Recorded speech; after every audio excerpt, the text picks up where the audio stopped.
அனைவருக்கும் தினம் ஒரு தகவல் சார்பாக இனிய வணக்கங்கள். இன்றைக்கி நம்ம பார்க்க போகிற பதிவு ரொம்ப சக்தி வாய்ந்த பதிவுங்க. நாளை வந்திருக்கக்கூடிய நவராத்திரியின் பஞ்சமி திதி.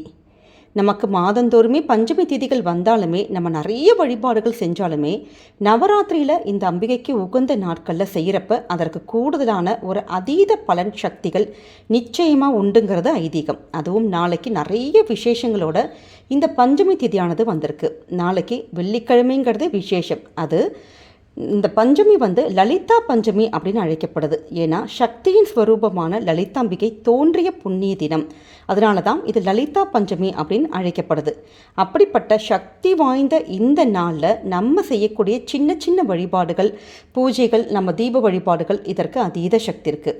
நாளைக்கு இந்த ஒரு இலை மட்டும் உங்கள் வீட்டில் உங்களுக்கு கிடச்சிட்டாலே போதுங்க. நிச்சயமாக யாருமே நாளைக்கு இந்த இலையை மட்டும் தவற விடாதீங்க. நமக்கு அக்கம் பக்கம் இருந்தால் கூட ஒரு இலை கிடைத்தால் கூட போதும். இந்த எளிமையான தாந்திரிக பரிகாரத்தை உங்கள் வீட்டில் செஞ்சு பாருங்கள்.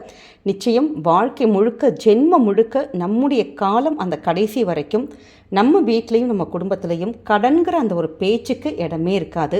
கையில் எப்பயுமே நமக்கு பணமானது புழங்கி கொண்டே இருக்குங்கிற ஒரு ஐதீகமும் நம்பிக்கையும். அப்படிப்பட்ட ஒரு சக்தி வாய்ந்த ஒரு பதிவு தான். பதிவுக்குள்ளே போகிறதுக்கு முன்னாடி நம்முடைய சேனலை சப்ஸ்கிரைப் பண்ணாமல் பார்த்துட்ருக்கோங்க, கண்டிப்பாக சப்ஸ்கிரைப் பண்ணிக்கோங்க. அப்போ தான் எங்களுடைய எல்லா நல்ல நல்ல பதிவுகளுமே உடனுக்குடனே வரும். பக்கத்தில் இருக்கக்கூடிய பெல் பட்டனை மறக்காமல் கிளிக் பண்ணிக்கோங்க. இப்போ பதிவை பார்க்கலாம். நாளை நவராத்திரியின் 5வது நாள். 5வதாக வரக்கூடிய பஞ்சமி திதி நாளைக்கு நமக்கு வெள்ளிக்கிழமையோடு வந்திருக்க நாளில் நமக்கு இது லலிதா பஞ்சமியாக அன்னை லலிதாம்பிகையே அவதரித்த நாளாக அனுஷ்டிக்கப்படுது. நாளைய தினம் உங்களால் முடியும் அப்படிங்கிறவங்க நமக்கு லலிதா சகசரநாமம் சொல்கிறதுங்கிறது அவ்வளோ ஒரு விசேஷம். அப்படி சொல்ல முடியாதவங்க கூகுள், யூடியூப்பில் அந்த பாடல்களை நீங்கள் வீட்டில் கேட்டாலே போதும். அந்த ஒரு பாசிட்டிவ் வைப்ரேஷன், அந்த அதிர்வலைகள் நமக்குள்ளேயும் நம்ம வீட்லேயும் என்றைக்குமே அந்த அனுகிரகம் இருந்துக்கிட்டே இருக்குங்க. கூடுதலாக நம்முடைய சேனலில் கூட நேற்றுக்கு ஒரு மந்திரம் சொல்லியிருந்தோம். அதாவது லலிதா சப்தலோகி. இந்த ஒரு அந்த 7 வரி மந்திரத்தை யாரொருத்தங்க இது மாதிரி இந்த லலிதாம்பிகைக்கு உரிய இந்த நாட்களில், பஞ்சமி நாட்களில் நீங்கள் சொல்லி வழிபடுறப்ப அந்த முழுக்க லலிதா சகசரநாமம் படித்ததற்கான பலன் கண்டிப்பாக கிடைக்கும். இந்த பதிவோட அந்த லிங்க் வேணால் கூட நம்ம டிஸ்கிரிப்ஷன் பாக்ஸில் கூட கொடுக்குறோம். கண்டிப்பாக மறக்காமல் அந்த பதிவையும் போய் பாருங்கள். அப்படிப்பட்ட சக்தி வாய்ந்த நாளைக்கு வந்திருக்கக்கூடிய இந்த நவராத்திரியின் பஞ்சமி நாளில் வாராகி வழிபாடு நம்ம செய்யறதுங்கிறது அவ்வளோ ஒரு விசேஷம். நம்ம வாழ்க்கையில் எவ்வளோ ஒரு கஷ்டங்கள், துன்பங்கள், துயரங்கள் எதுவாக இருந்தாலும் அதை வேரோடு பிடுங்கி அந்த பிரச்சனைகளை ஒன்றும் இல்லாமல் செய்கிறவங்க தான் அன்னை வாராகி. அப்படிப்பட்ட அன்னை வாராகியோடைய வழிபாடுகள் உங்களுக்கு எப்படி முடியுமோ, சுவாமிக்கு ஒரு தீபம் மட்டும் ஏற்றி வச்சுட்டு ஒரு பானகம் வைக்கலாம், மாதுளம்பழம் வைக்கலாம், கிழங்கு வகைகள், சக்கரவள்ளி கிழங்கு, உருளைக்கிழங்கு, அப்படி உங்ககிட்ட என்ன கிழங்கு வகைகள் இருக்கோ அது மாதிரி வைக்கலாம். இல்லாட்டி இந்த நவராத்திரிக்கு உரிய ஏதாவது ஒரு பொருட்கள், கலவை சாதங்கள் வைக்கிறது, சக்கரை பொங்கல் வைக்கிறது, அப்படி எளிமையான முறையில் அம்பாளுக்கு நீங்கள் நாளைய தினம் வச்சுட்டு ஒரு தீபம் மட்டும் ஏற்றிட்டு உங்களுக்கு முடிந்த இந்த ஸ்லோகங்கள், அந்த லலிதா சப்தலோகி ஸ்லோகம், இது மாதிரியெல்லாம் நம்ம படித்து பாராயணம் பண்ணுறதுங்கிறது அவ்வளோ ஒரு விசேஷங்க. நாளைக்கு ஓம் வாராகி தாயே போற்றி அப்படிங்கிற ஒரு மந்திரம் சொல்லலாம். இல்லாட்டி வஜ்ர கோஷம் அப்படிங்கிற அந்த ஒரு வார்த்தை நாளைய தினம் பூஜையின் போது நம்ம சொல்ல நமக்கு அவ்வளோ ஒரு அதீத அம்பிகையுடைய ஆற்றல், அனுகிரகம் எல்லாமே கிடைக்கும். இப்படி இது எல்லாமே முடிச்சுட்டு நம்ம வீட்டில் செய்யக்கூடிய ஒரு எளிமையான ஒரு பரிகார முறை.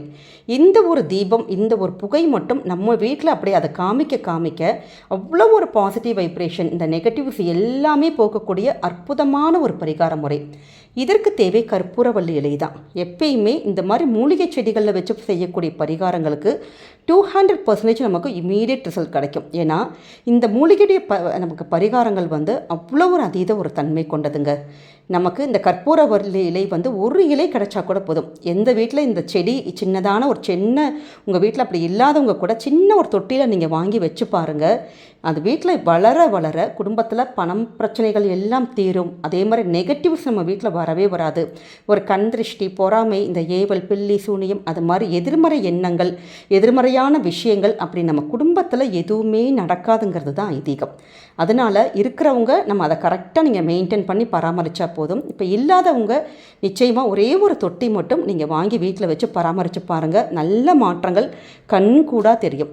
அப்படிப்பட்ட அந்த இலையிலேருந்து ஒரே ஒரு இலை மட்டும் நீங்கள் பறிச்சுட்டு அதோடு கூட வைக்கக்கூடிய பொருட்கள் நீங்கள் 3 இல்லாட்டி 5 எண்ணிக்கையில் மொட்டு உடையாத கிராம்பு எடுத்துக்கோங்க. அதில் பச்சை கற்பூரம் கொஞ்சோண்டு எடுத்துக்கோங்க. இவ்வளோதான். இப்போ பச்சை கற்பூரம் இப்போ கம்மியாக தான் இருக்குது, ரொம்ப அதிகம்லாம் இல்லை அப்படிங்கிறவங்க கொஞ்சம் கட்டி கற்பூரம் கூட நம்ம சேர்த்துக்கலாம்.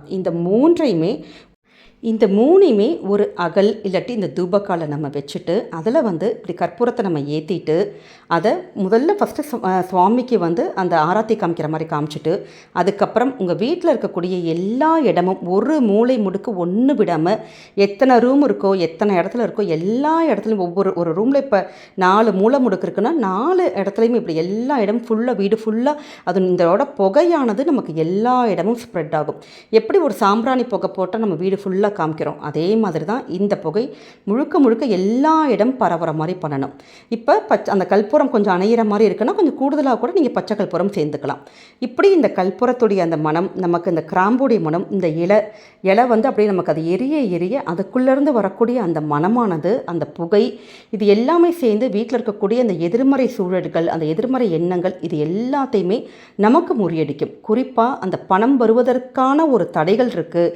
அந்த பணத்துக்கு சிலருக்கு யோகங்கள் இருக்கும், ஆனால் அந்த இது நமக்கு அதுக்கு ஏதாவது ஒரு பிளாக்ஸ் வந்துக்கிட்டே இருக்கும், அனுபவிக்கவே முடியாத ஒரு சூழல் இருக்கும். அப்படி அந்த பிளாக்ஸ் எல்லாத்தையுமே நமக்கு உடைக்கக்கூடிய ஒரு சக்தி இந்த ஒரு புகைக்கும் இந்த ஒரு வழிபாட்டுக்கும் இருக்குங்க. அதனால் வீடு ஃபுல்லாக காமிச்சிட்டு அந்த தூபத்துக்கு முன்னாடி அதை அப்படியே கொண்டு வந்து நீங்கள் ஹாலில் வச்சுட்டு மனசார உங்கள்கிட்ட என்ன பிரச்சனைகள், உங்களுடைய கடன் பிரச்சனைகள் எப்படி தீரணும், என்ன உங்களுக்கு எவ்வளோ உங்களுக்கு பணம் தேவைப்படுது அப்படிங்கிற அந்த கடன் பிரச்சனைகள் எல்லாம் தீரணும் அப்படின்னு சொல்லிட்டு ஆத்மார்த்தமாக நீங்கள் நாளைக்கு அன்னை லலிதாம்பிகையையும் அன்னை வாராகியையும் நீங்கள் நல்ல மனசார வேண்டி அந்த தீபத்துக்கு முன்னாடி நீங்கள் வேண்டுதல் வச்சு பாருங்கள், நிச்சயமாக நடக்கும். இது ஒவ்வொரு மாதமும் நம்ம இதே மாதிரி செஞ்சுட்டு வந்தாலுமே இப்படி நவராத்திரியில் வரக்கூடிய இந்த பஞ்சமி நாளில் நம்ம அதுவும் வெள்ளிக்கிழமையோடு பண்ணுறப்ப ரொம்ப விசேஷமான பலன்கள் இருக்கும். நாளைக்கு நமக்கு இந்த பஞ்சமி திதியானது காலையில் 8:15 மணிக்கு ஆரம்பித்து சனிக்கிழமை காலையில் 10-17 மணி வரைக்கும் இருக்குது. அதனால் வெள்ளிக்கிழமை இந்த மாலை நேரத்தில் நமக்கு ஒரு 6 மணிக்கு அப்புறமேட்டு கொஞ்சம் இருட்டு வந்ததுக்கு அப்புறமேட்டு ரொம்ப அதிவிசேஷமான ஒரு நேரம் என்னன்னு கேட்டிங்கன்னா சுக்கிரஹோரை 8 to 9. ஏன்னா அந்த பணவரவுக்கான எந்த ஒரு விஷயங்கள் நம்ம அந்த தாந்திரிக பரிகாரங்கள் பண்ணாலுமே நிச்சயமாக சக்ஸஸ் கொடுக்கக்கூடிய ஒரு நேரம் சுக்கிரஹோரை தான். அதனால் வாய்ப்பு இருக்குது அப்படிங்கிறவங்க 8 to 9 அந்த நேரத்தை பயன்படுத்திக்கோங்க. இல்லாதவங்க இந்த ராக காலம் யமகண்டம் அந்த நேரத்தை தவிர நாளைக்கு வெள்ளிக்கிழமை மாலை நேரத்துக்கு அப்புறமேட்டு நீங்கள் எந்த நேரம் வேணாலும் நீங்கள் பயன்படுத்திக்கலாம். இப்படி நம்ம வீட்டில் நம்ம செய்வதன் மூலமாக நம்ம குடும்பத்தில் இருக்கக்கூடிய அந்த பண கஷ்டங்கள் எல்லாம் தீரும். பணமானது நமக்கு வருவதற்கான வாய்ப்புகளும் வழிகளும் நிச்சயமாக பெருகுங்க. எவ்வளவோ பரிகாரங்கள் பண்ணியிருப்பீங்க, ஆனால் இது சிம்பிளான ஒரு மெத்தட். அது ஒரு நவராத்திரியில் வந்திருக்கக்கூடிய இந்த பஞ்சமினால் கண்டிப்பாக யாருமே தவறவே விடக்கூடாது. முக்கியமான விஷயம், இந்த கிராம்பு, பச்சை கற்பூர இலை இதெல்லாம் சேர்ந்து எரிஞ்சதுக்கு அப்புறமேட்டு அதனுடைய அந்த கொஞ்சம் பீஸ் பாக்கி வரும் நமக்கு. அப்போ நீங்கள் அதை குப்பையில் நம்ம தெரியாமல் தூக்கி போடாமல் உங்களுடைய அந்த செடி இருக்குது பார்த்தீங்களா, ஏதாச்சும் செடி வச்சுருப்போம் பார்த்தீங்களா, அந்த இடத்துல கால்படாத இடத்துல நீங்கள் அந்த கிராம்பு இதெல்லாம் நீங்கள் தூக்கி போட்டுருங்க. இவ்வளோதாங்க. இந்த ஒரு விஷயத்தை மட்டும் நீங்கள் மறக்காமல் நோட் பண்ணிக்கோங்க. கண்டிப்பாக நாளைய தினத்தை நீங்கள் தவறவே விடாதீங்க. சக்தி வாய்ந்த 1 மணி நேரத்தை நீங்கள் சரியாக பயன்படுத்திக்கோங்க. நிச்சயம் குடும்பத்தில் பல பிரச்சனைகளை தீர்க்கக்கூடிய ஒரு அற்புதமான பரிகார முறை. நம்பிக்கையோடு பண்ணுங்கள். என்றைக்குமே உங்கள் குடும்பத்துக்கு நல்லது மட்டுமே தாங்க நடக்கும். நம்முடைய கமெண்ட் செக்ஷனில் ஓம் வாராகி தாயே போற்றுங்கிற அற்புதமான வார்த்தை பதிவிடுங்க. வாராகி அன்னையுடைய அருள் உங்களுக்கும் உங்கள் குடும்பத்துக்கும் என்றைக்குமே பரிபூர்ணமாக கிடைக்கும். இந்த பதிவு கண்டிப்பாக உங்கள் எல்லாருக்குமே பிடிச்சிருக்கும்னு நினைக்கிறோம்.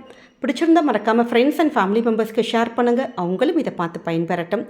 நம்முடைய சேனலை நீங்கள் இது வரைக்கும் சப்ஸ்கிரைப் பண்ணாமே பார்த்துட்ருக்கீங்கன்னா கண்டிப்பாக சப்ஸ்கிரைப் பண்ணி உங்களுடைய ஆதரவுகள், சப்போர்ட்டுகள் என்றைக்குமே எங்களுக்கு கொடுக்கணும். மீண்டும் வேறு நல்ல பதிவோடு உங்களை சந்திக்கிறோம். நன்றி, வணக்கம்.